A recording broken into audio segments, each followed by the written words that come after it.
आप मीडिया हजरात का शुक्रिया अदा करता हूं जो वक्तन फवक्तन हमारी आवाज़ इस नालायक एडमिनिस्ट्रेशन तक, गूंगी बहरी सरकार तक पहुंचाते रहते हैं। देखें, हाल ही में जो जेकेपीएससी का 10+2 के लेक्चरर्स पोस्ट का एग्जाम्स कंडक्ट करवाया गया है, मेरी इस अपनी लूली लंगड़ी और गूंगी बहरी सरकार से ये मुतालबा है कि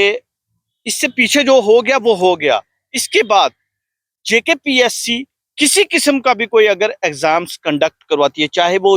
केएस का हो, नेट का हो, जेआरएफ का हो या 10+2 की लेक्चरर पोस्ट्स का हो, ये लूली लंगड़ी और ये अपाहिज सरकार मेक श्योर इतना कर दे, कम से कम इन लोगों को इतना रिलीफ दे दे, उन तमाम एस्पिरेंट्स को, कि वो जिस जिस डिस्ट्रिक्ट से बिलोंग करते हैं उसी डिस्ट्रिक्ट के अंदर इन जेकेपीएससी के सेंटर्स हों, ताकि बच्चे आराम से अपना एग्जाम उन्हीं डिस्ट्रिक्ट्स में दे सके। जरा सोचिए, आज आप महंगाई कहाँ पहुंच चुकी है, आज अनएम्प्लॉयमेंट कहाँ पहुंच चुकी है। अब सबका लाइफस्टाइल या सबका लिविंग स्टैंडर्ड उमर अब्दुल्ला साहब जैसा तो है नहीं है, ना उमर अब्दुल्ला साहब की आंटी जैसा है कि उनकी वहां कोठियां श्रीनगर में भी होंगी, जम्मू में भी होंगी, क्योंकि उमर अब्दुल्ला साहब के घर हो सकते हैं श्रीनगर में, जम्मू में उनके रिश्तेदारों के। ये जो एस्पिरेंट्स होते हैं जेकेपीएससी के, इन सबके रिश्तेदारों के घर जम्मू में नहीं होते हैं।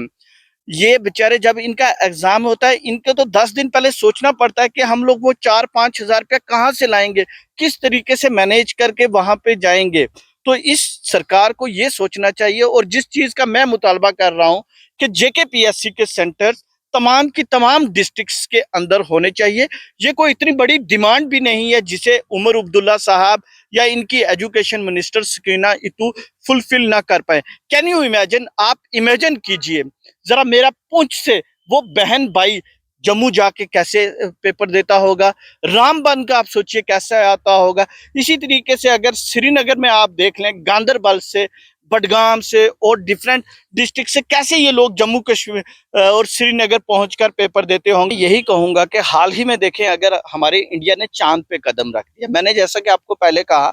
कि मैं को या वो तमाम के तमाम जेके पीएससी के जो एस्पिरेंट्स हैं वो इतनी बड़ी चीज का मुतालबा नहीं कर रहे, वो सिर्फ आपसे यही कह रहे हैं कि हम जिस जिस डिस्ट्रिक्ट के रहने वाले हैं, आप जेके पीएससी के सेंटर्स वहीं पे रख दीजिए। अरे आपने तो बड़ा कुछ अपने मैनिफेस्टो में कहा था कि हम यूथ के लिए एजुकेशन पॉलिसीज लाएंगे, जब नौजवान फॉर्म भरने जाएंगे उनसे फॉर्म की फी नहीं ली जाएगी, 1 लाख नौकरियां हम हर साल देंगे। हम इनको कहते हैं कि आखिर कब तक आप इस यूटी और 370 की आड़ में छुपते रहेंगे। कम से कम आप इतना कर दीजिए। इससे पीछे जो हो गया, आप तमाम स्टेक होल्डर्स को बिठाइए, जेकेपीएससी के चेयरमैन उन मेंबर्स को बिठाइए, उमर अब्दुल्ला साहब खुद भी बैठिए और अपनी एजुकेशन मिनिस्टर को भी बिठाइए और उनसे पूछिए कि ये चीज कैसे पॉसिबल हो सकती है। ये कोई नामुमकिन चीज नहीं है, मुमकिन है कि हम आइंदा आने वाले टाइम में किस तरीके से इस चीज को पॉसिबल करें कि ताकि जो जो एस्पिरेंट जिस डिस्ट्रिक्ट का है वो उसी डिस्ट्रिक्ट के अंदर पेपर दे।